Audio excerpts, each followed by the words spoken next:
Terus terang, saya tidak pernah belajar kitab dengan Abu Ya. Seingat saya tidak pernah.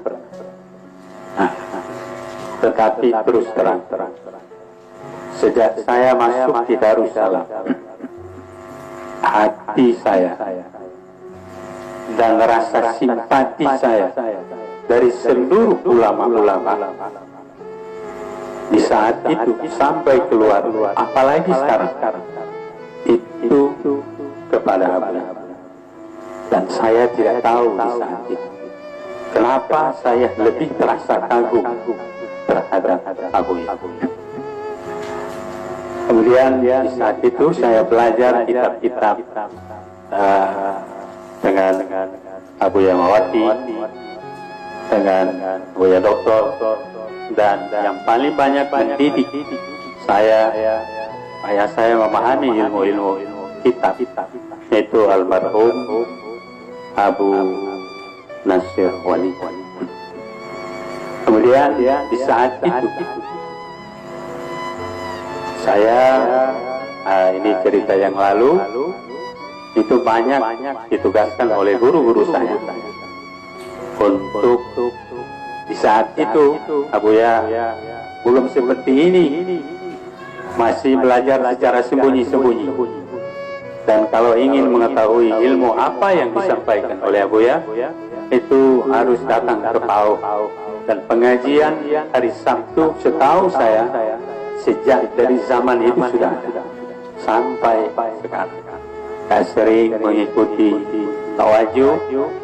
Kemudian dari guru-guru saya di saat itu ditugaskan untuk mematahkan, karena di saat itu Abu Ya difitnah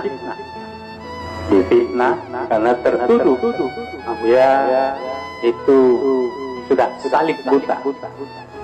Nah, padahal itu cinta kasih, taburan benih kasih sayang seperti terlihat di zaman sekarang ini. Artinya Abu Ya sangat sayang terhadap umat. Kalau mereka itu di kampung-kampung yang digelar dengan orang yang salik buta, kita jangan berkoar-koar di pesantren menyesat-nyesatkan orang. Harusnya kita turun dan bergaul terhadap mereka. Tapi mereka ini kan ya celana aja, celana pendek, jadi cepat terfitnah, sehingga termasuk diri saya juga terfitnah.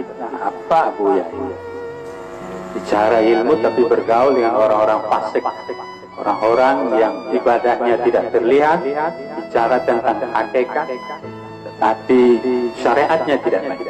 Saya ditugaskan untuk secara sembunyi, secara diam-diam untuk mematahkan, membantah, dan di saat itu sudah ada kata-kata bahwa yang baik pihak yang mengatakan adik atau pihak yang mengatakan abang itu sudah sesat, atau adik itu sudah sesat.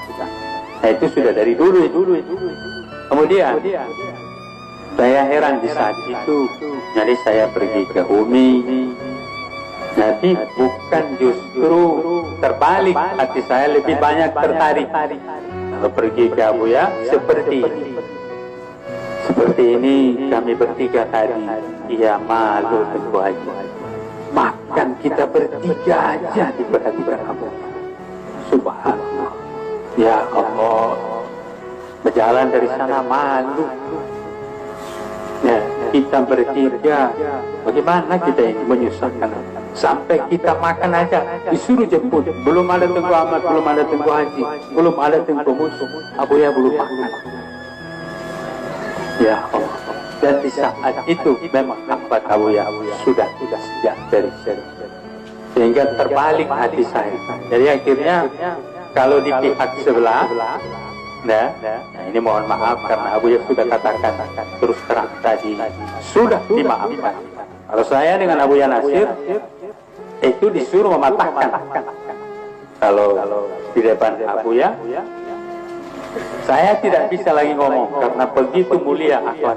Saya diberi makan, saya diberi minum, dan disitulah saya mulai mengenal apa itu syariat, tarekat, hakikat, dan makrifat. Cuman catatan-catatan itu Tengku Erwin tidak tahu. Nah, Tengku Syukri tidak tahu. Karena saya takut juga sebab ia terancam di saat itu kalau terlalu menzahirkan. Jadi Tengku Erwin tidak tahu, Tengku Syukri, Tengku Zakaria, bahkan Tengku Haji dan Tengku Mus juga tidak tahu catatan-catatan itu. Dan pada akhirnya saya pulang dan saya merasa sudah tersimpan di dalam batin saya. Dan itu ada satu orang tua yang mengatakan, "Hai Tengku Ahmad, kalau kamu tidak menguasai ilmu ini, kamu pulang, kamu belum alim." Jadi namanya Bang Suyuti. Nah, Bang Suyuti. Kemudian begitu saya pulang, apa yang dikatakan oleh Tengku Suyuti dan apa yang diajarkan oleh Abu Ya mulai kenyataan pada saya. Bukan kenyataan bermanfaat. Apa yang selalu dikatakan oleh Abu Ya di saat itu, saya duduk di hadapan di ruang Abu Ya dan Abu Ya memberikan wejangan-wejangan tentang sembahyang pada syariat, sembahyang pada tarekat, hakikat dan makrifat.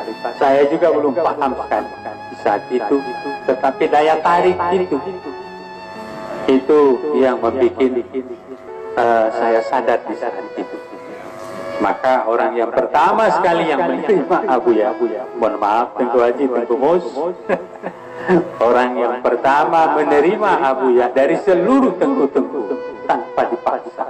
Dan saya menyadari akibat kehancuran yang ada pada diri saya, maka saya menerima Abu Ya. Apapun terjadi di saat itu, dan sebetulnya di saat itu saya berniat untuk balik lagi ke Aceh. Karena seluruh ilmu kitab yang saya pelajari tidak bermanfaat. Dan di saat itu sulit saya menjelaskan ke Tengku Haji dan Tengku Mus. Karena kami bertiga masing-masing alim. Tapi buktinya mana? Dan bukti yang pertama tidak bermanfaat bagi diri saya. Abu Ya mencari diri saya. Saya Ahmad,